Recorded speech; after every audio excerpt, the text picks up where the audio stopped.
Bienvenue dans une nouvelle vidéo.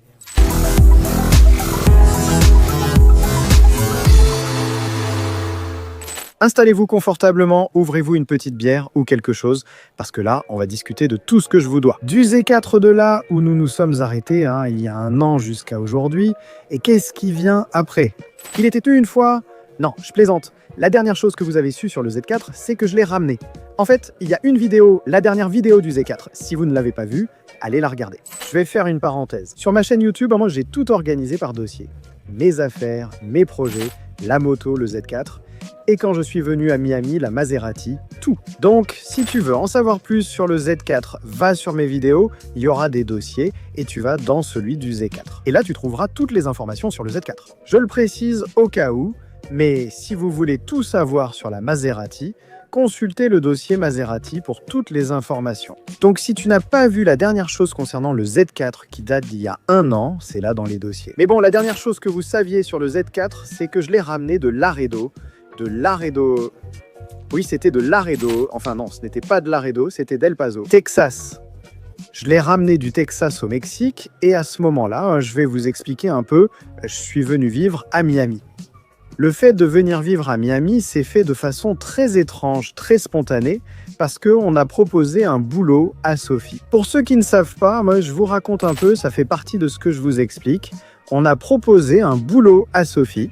Comment ça s'est passé? Environ 6 mois avant, 7, 8, vraiment longtemps avant. Et évidemment, Sophie a dit que oui, c'est une bonne opportunité pour elle, au niveau professionnel et tout. Nous avons choisi de venir à Miami sans rien connaître, la découvrant pour la première fois avec nos valises. C'était très étrange, mais c'est comme ça. Alors ils ont proposé ce travail à Sophie, de venir à Miami. Sophie a accepté. Nous avons dit oui, nous nous sommes mis d'accord tous les deux, nous avons dit allons-y. Et après qu'ils lui aient proposé le travail, est-ce qu'ils lui ont vraiment donné? 6 mois sont passés, 8 mois, beaucoup de temps est passé sans que nous ayons de nouvelles, aucune nouvelle du travail. Il est arrivé un moment où nous avons dit eh bien, nous ne sommes plus allés à Miami, continuons avec ce que nous avions. Et tant pis. Tout cela était dû, d'après ce qu'on lui a expliqué, au fait qu'il y a eu de nombreux conflits différents à cause de la guerre en Russie. C'était justement au moment où la guerre a commencé. Et il y a donc eu beaucoup de sujets importants en Europe et ailleurs qui ont affecté le secteur dans lequel il travaillait. Sophie s'est alors littéralement arrêtée. Tout a été suspendu. Changement de poste, nouveau boulot, tout a été gelé. Sophie posait des questions sans réponse et envoyait des mails à la personne qui l'avait contactée pour le travail. Mais sans retour. Alors on s'est dit, mec, eh bien finalement, on n'est pas parti vivre à Miami. Et moi, j'étais pressé d'emmener la Z4 au Mexique pour l'avoir enfin entre mes mains et pouvoir bosser sur la Z4. Vous ne le saviez pas? Mais pendant qu'elle était au Texas, Paco a coupé le faisceau principal de la voiture, ce que je n'ai jamais compris pourquoi il l'a fait. On s'est disputé, je lui ai dit, mec, rends-moi ma voiture, tu fais mal ton boulot. Finalement, on s'est réconciliés. Le problème n'a pas été résolu parce qu'il a coupé une poignée de câbles comme ça, donc le problème n'a pas été résolu. Mais bon, on s'est dit, mec, il faut qu'on le termine. Je disais, rends-moi ma voiture, je ne veux plus rien savoir, peu importe son état. Je suis allé au Texas, où j'ai monté le projet chez Comodiera, puis je l'ai ramené au Mexique. Et justement, quand je l'ai ramené au Mexique, ils ont dit à Sophie, devine quoi, tu vas aller vivre à Miami? Ton poste est déjà fermé, la demande est déjà passée, tout est prêt pour que tu viennes. Dans 2 semaines. Et Sophie a dit, mec, non, comment ça, dans 2 semaines? On ne va pas aller vivre à Guadalajara, mec. On ne va pas juste changer d'état pour 1 heure ou 2. On change carrément de pays, comment ça, dans 2 semaines? Et oui, sa nouvelle patronne avait vraiment hâte qu'elle commence à travailler pour lui expliquer des choses qui n'allaient se passer qu'à cette période-là. Alors instantanément, ça nous a fait réaliser que tu ne vis plus à Miami. Maintenant, tu vis vraiment à Miami. Concernant Z, il venait d'arriver au Mexique. Et donc la première chose que j'ai faite a été de l'emmener chez l'électricien pour régler ce que Paco avait coupé. On m'a recommandé un excellent électricien. Je sais où il est et je l'y ai conduit. Il m'a dit « Laisse-le moi, je vais regarder et te tenir au courant, d'accord ?» Pour ça, je vous le jure comme ça. Les gars, avant de partir à Miami, j'ai laissé la Z le vendredi, puis pris l'avion le samedi. J'avais déjà mes valises, l'appartement, on avait déjà déménagé. Donc, la toute dernière chose que j'ai sortie, c'était la Z. Et c'était pour l'emmener chez l'électricien. Et évidemment, je l'ai laissée chez l'électricien. Un électricien recommandé. Je me suis dit qu'elle était entre de bonnes mains, qu'il me tienne au courant pour la voiture. Et donc, on va voir, ce n'est plus aussi urgent pour moi. Parce que je ne vais même plus, enfin, comprenez-moi. Ma préoccupation n'était plus la Z. Maintenant, ma préoccupation était, qu'est-ce que je vais faire à Miami ? Du jour au lendemain, il s'avère que je vis déjà à Miami. Et c'est très étrange. Donc voilà, la Z. Je l'ai laissée à l'électricien. Et il m'a dit, il a commencé à regarder et il m'a dit, mec, il y a 2 façons de résoudre ça. La façon la plus rapide, c'est d'acheter un nouveau faisceau. L'autre solution, c'est d'imaginer 600 câbles et de devoir identifier lesquels vont ensemble et lesquels relier. Il m'a dit, mec, ça n'est pas une option. Enfin oui, c'est une option. Je peux le faire, mais ça n'en vaut pas la peine. Il vaut mieux acheter un nouveau faisceau, apporte-le-moi et on l'installe, puis on voit si ça marche. Pourquoi ? Pourquoi le faisceau est-il si important ? Parce qu'il y avait 2 scénarios. Si Paco a coupé le faisceau avec la batterie déconnectée, il n'y a pas de problème, tu mets un nouveau faisceau, tu branches tout, tu reconnectes la batterie et ça marche. Si Paco a coupé le faisceau avec la batterie connectée, eh bien tu fais un court-circuit dans toute la voiture. Donc, la seule façon de savoir s'il a fait un court-circuit dans toute la voiture, c'était avec un nouveau faisceau. Alors il m'a dit, mec, trouve un nouveau faisceau. Pour tout ça, et en grande partie pour ça, j'ai pris la décision que j'ai prise, et vous allez me comprendre.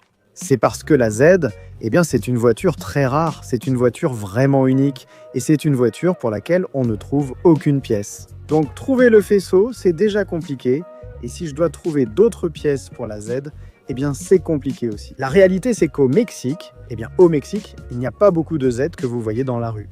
De ceux-là, tu en vois un par an, je pense. Si tu as de la chance, tu en vois un par an, donc il y a beaucoup de rareté de voitures, et par conséquent, de pièces. Donc, quelque chose contre lequel je me bats depuis que j'ai commencé le projet du Z, qui est déjà devenu un tout autre projet. En fait, le projet, maintenant, c'est juste de ne pas le laisser mourir. Donc, depuis que j'ai commencé le projet du Z, ça t'a été galère de trouver des pièces. C'est aussi l'une des raisons pour lesquelles j'ai pris cette décision. On y va tout de suite, mais j'ai trouvé le faisceau aux États-Unis. Je lui ai envoyé pour ça. Tout ce que je vous raconte là, ce sont des semaines et des semaines, et des semaines et des jours qui passent, et des mois, et qui finissent par devenir des années. J'ai déjà passé 1 an avec l'appareil électrique, parce que c'était avant que je vienne à Miami, et ça fait déjà 1 an que je suis à Miami. Alors les jours passent, les heures, les semaines, sans que tu t'en rendes compte. Ça fait déjà 1 an, mais bon, j'ai trouvé le harnais, je l'ai envoyé lors d'un de mes voyages, je l'ai emporté, et je l'ai laissé à l'appareil électrique. Pour l'installer, il doit démonter complètement la voiture, enlever le tableau de bord, le siège, les tapis. Je vais donc vous laisser ici un schéma du harnais pour que vous compreniez ce que je vous dis. C'est littéral, ce sont comme les veines d'un humain. Voilà à quoi ressemble la forme de la voiture et tous les câbles. Donc, pour enlever l'ancien et mettre le nouveau, tu dois démonter toute la voiture. Alors, l'électricien a démonté toute la voiture juste pour voir si le faisceau fonctionnait, si Paco n'avait pas tout brûlé comme on le pensait, ou espérait qu'il n'avait pas brûlé l'électricien, il a tout reconnecté. Pour cela, des mois sont passés et l'heure de vérité est arrivée. Et nous nous sommes rendus compte qu'effectivement, le faisceau avait été coupé sans débrancher la batterie et qu'il y avait eu un court-circuit dans toute la voiture. Alors, il ne vous sert plus à rien, mon pote ? Rien du tout. Depuis l'alternateur jusqu'au phare, les sièges, la stéréo, le chauffage, l'éclairage intérieur, c'est-à-dire rien du tout. Voilà ce que l'électricien m'a dit. Nous sommes donc arrivés à une 3e conclusion. Qu'est-ce qu'on fait ? Acheter une voiture donneuse, comme l'a fait Juka avec la 135, et transférer tout ce qu'il y a dans cette voiture à la Z ? Dans ce cas, non, ça n'a pas vraiment de sens pour moi. 2e option, acheter les pièces petit à petit, pour voir ce qui manque. Par exemple, si tel module n'a pas brûlé, on le récupère, mais si tel autre module a brûlé, il faut le trouver. Et on récupère, il faut trouver des pièces du Z, ce n'est pas du tout facile. Donc on écarte aussi cette option. Et la 3e option, et là le drifter était déjà désespéré, c'est de le transformer en voiture de course. Mettre tout ce qui est fonctionnel sur des interrupteurs, des boutons, comme sur le tableau de bord d'une voiture de course, et se débarrasser de tout le reste. Oublie les sièges, oublie la stéréo, oublie le confort. La seule chose qui va te servir, ce sont les vitres, la boîte, la capote. Et ça oui, ils y mettent en du cœur que la capote fonctionne et les lumières aussi. Voilà, c'est tout. Alors oui, on est arrivé à la conclusion que le plus simple était de transformer la voiture en une voiture de drift ou une voiture de course. Dites-moi dans les commentaires, qu'est-ce que vous préférez? Que ce soit voiture de circuit pour l'autodrome ou de drift pour s'amuser. Laquelle choisir? Je pense que ce sera une voiture, au moins j'ai dit à l'électricien qu'elle soit fonctionnelle dans la rue. C'est-à-dire que si je veux l'utiliser pour aller chercher des tortillas, je peux l'utiliser aussi. Une grande partie de ce que je veux, c'est d'avoir une voiture quand j'irai au Mexique. Parce que comme vous l'avez vu sur tous mes réseaux, chaque fois que je vais au Mexique, eh bien je demande des voitures en prêt à des agences, à des marques. C'est sympa parce que j'ai ces différents types de voitures. Il n'y a pas longtemps, j'ai essayé la Camaro qui est incroyable, mais c'est aussi un peu inconfortable de ne pas avoir de quoi se déplacer. Quand je serai là-bas, je le veux aussi, principalement pour que ce soit ma voiture là-bas. Donc, en ce moment, la Z est en route. Nous avons déjà donné l'instruction à l'électricien de s'en occuper. Le faire de la façon la plus sportive ou fonctionnelle possible. Et il travaille déjà dessus, il a déjà fait fonctionner la capote, je crois qu'il a déjà fait fonctionner les vitres, et donc ça avance. Il m'a dit qu'il allait mettre 1 mois de plus pour le terminer, alors espérons que dans 1 mois, mais connaissant les mécaniciens, ce mois va en faire 2 ou 3. Donc j'espère que dans 1 mois ou 2, ou quelque chose comme ça, on verra déjà la Z de nouveau sur mes réseaux. Et puis, c'est tous les frères. Évidemment, ce sont des sentiments partagés parce que vous savez que nous voulions que le projet soit le plus original possible. Depuis le début, depuis que je l'ai appelé le N55, puis le N54, puis depuis que j'ai commencé le projet. Je le voulais pour la course. Mais quand je dis pour la course, je le voulais aussi le plus proche possible d'une voiture de route. Et on a toujours eu le doute de savoir si on voulait une voiture de course. Aussi parce qu'on veut aussi une voiture pour s'amuser, on veut aussi avoir notre propre voiture pour se détendre. De l'emmener sur le circuit, de l'emmener sur la piste, de faire des donuts, de faire des folies avec aussi. J'ai toujours voulu une voiture comme ça. Donc ce n'est pas comme si j'étais très inquiet, au contraire. Ça me fait plaisir de savoir que la Z s'en sort d'une manière ou d'une autre. C'est une voiture qui va être au top. Eh bien, pour m'amuser. Ce qui m'excite aussi énormément, parce que c'est littéralement mon jouet, ça va être mon jouet. Maintenant, ça n'en reste pas moins. Cela n'enlève rien au fait que je sois une personne super méticuleuse et super perfectionniste. Et même si c'est une voiture de course, ou une voiture de drift, ou une voiture pour quoi que ce soit, je vais essayer de la rendre la plus belle possible. Elle doit être belle, propre à l'intérieur, sans bosse, bien polie et parfaite. Et au final, ça va être une voiture qui, si tu regardes à l'intérieur, sera peut-être une voiture de course. C'est ce que je vous dis, je ne pense pas que ce soit pour bientôt, hein. C'est difficile d'y mettre des sièges, un volant, tout est compliqué. Les pédales, c'est difficile de tout lui installer, tout ce que vous voulez faire. L'arceau, le système d'échappement, etc., etc., etc. C'est difficile, mais je vais y arriver bientôt. Mon objectif, là, que l'électricien me le rende d'ici 1 ou 2 mois. L'emmener chez mes parents, là-bas, comme vous le savez, mon père a un petit atelier où j'ai envie de commencer à travailler sur la Z et essayer de la rendre aussi belle que possible et de la réparer. Je sais qu'il y a des vis non d'origine, une partie de travers à redresser, et si les phares sont ainsi, il faut aussi les redresser, vous voyez? Donc j'ai vraiment hâte de l'avoir entre mes mains pour commencer à faire tout ce que je veux lui faire. Je veux lui installer une ligne d'échappement. Je veux bien faire le tune, parce que le tune était mal fait, le mapping, la repro, tout ça, et c'est mal fait. Donc je veux vraiment le mettre au point et commencer à l'utiliser. Il est temps qu'on commence à utiliser cette voiture. C'est aussi pourquoi j'ai choisi d'éliminer les problèmes et de le rendre plus racing, pour m'éviter beaucoup de soucis à l'avenir. Donc, s'il y a quelque chose qui tombe en panne, ce sera sûrement un fusible, tu le changes et c'est tout. Et donc, il n'y aura pas ce problème de module où il faut un scanner à brancher à l'ordinateur et qu'il ne le détecte plus. Ça, oubliez ça. Ce sera quelque chose que je pourrai réparer le plus facilement possible. Donc ça aussi, ça me plaît et ça m'enthousiasme. Et dites-moi les gars, ce que vous en pensez dans les commentaires.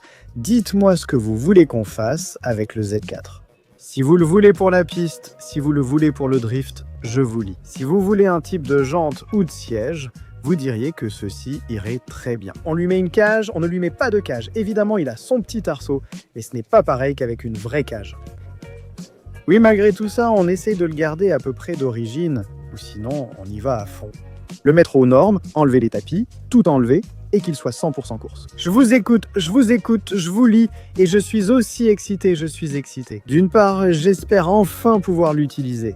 D'autre part aussi, j'avais aussi très envie d'avoir une voiture de course, une voiture pour m'amuser, une voiture qui vibre de partout, qui fait du bruit de partout, qui soit la plus naturelle possible. Donc ça m'enthousiasme aussi. Et les frères, j'espère que ça vous a plu. Je vous lis et on se retrouve dans la prochaine vidéo.